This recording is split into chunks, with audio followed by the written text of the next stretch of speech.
இப்ப ஏற்கனவே நம்ம பார்க்கும் பொழுது தூய்மை இந்தியா திட்டத்தின் கீழ் மாநகராட்சி சுற்றுச்சூழல் பாதுகாப்பு, மறுசுழற்சி மூலம் வளங்களை பாதுகாத்தல், கழிவு மேலாண்மையை மேம்படுத்தல், சுகாதாரத்தை பாதுகாத்தல் போன்ற திட்டங்களினுடைய அடிப்படையில் குப்பைகளை அகற்றும் மக்கும் குப்பை, மக்காத குப்பைன்னு தரம் பிரித்து தர முறையை கடைபிடிச்சிட்டு வராங்க.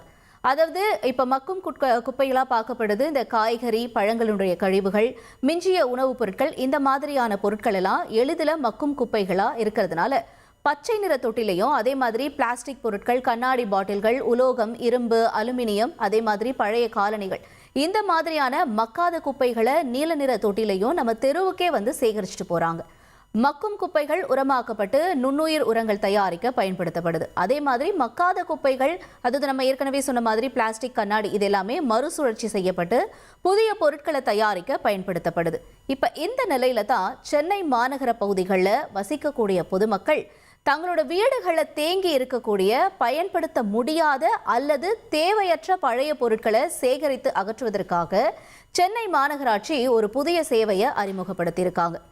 அதன்படி பார்க்கும் பொழுது சென்னை மாநகராட்சியினுடைய இந்த சேவை மூலமா பொதுமக்கள் தங்களுடைய வீடுகளில் இருக்கக்கூடிய என்ன மாதிரியான பொருட்கள்லாம் வந்து மாநகராட்சி கிட்ட கொடுக்கலாம், தூய்மை பணியாளர்கள் கிட்ட கொடுக்கலாம் அப்படிங்கிறத நம்ம பார்க்கும் பொழுது நம்ம வீட்டில் இருக்கக்கூடிய மரச்சாமான்கள், அது குறிப்பாக நம்ம பார்க்குறோன்னா சோஃபா, அந்த மாதிரியான விஷயங்கள், இல்லை படுக்கைகள், அந்த மாதிரியான விஷயங்கள், இல்லை துணி, பழைய மின்னணு பொருட்கள், இந்த மாதிரியான உபயோகம் இல்லாத பொருட்களை இந்த சேவை மூலயமா அகற்ற முடியும் அப்படின்னு சொல்றாங்க. இந்த சேவை எப்பெல்லாம் வந்து நடைபெறும் அப்படின்னா சனிக்கிழமைகளில் மட்டும் இந்த சேவை நடைபெறும் அப்படின்னு சொல்லப்படுது. இப்போ இந்த சேவையை பயன்படுத்திக்கணும், நீங்களும் உங்கள் வீட்டில் இருக்கக்கூடிய இந்த பெரிய பெரிய பொருட்கள், சோஃபாவாக இருக்கட்டும், இல்லை கண்ணாடி பொருட்களாக இருக்கட்டும், இதை வந்து கொண்டு போய் எங்களால் போட முடியல, அதே நேரத்தில் நம்ம வீட்டு தெருவுகளில் நம்ம வைக்காம குறிப்பிட்ட மாநகராட்சியில் இருக்கக்கூடிய அந்த தூய்மை பணியாளர்கள் நம்ம வீட்டுக்கே வந்து வாங்கிட்டு போகணும் அப்படின்னு நீங்க ஒரு வேலை விரும்புறீங்கன்னா என்ன பண்ணலாம் அப்படிங்கறத நம்ம இப்ப பார்க்கலாம். அதற்கான வழிமுறைகளை அவங்க கொடுத்திருக்காங்க. இப்ப முதல்ல பார்க்கும் பொழுது 1913 இந்த எண்ணுக்கோ அல்லது 9445061913 இந்த எண்ணுக்கோ வாட்ஸ்அப் மூலமா நம்மளுடைய தகவலை நம்ம கொடுக்கலாம்.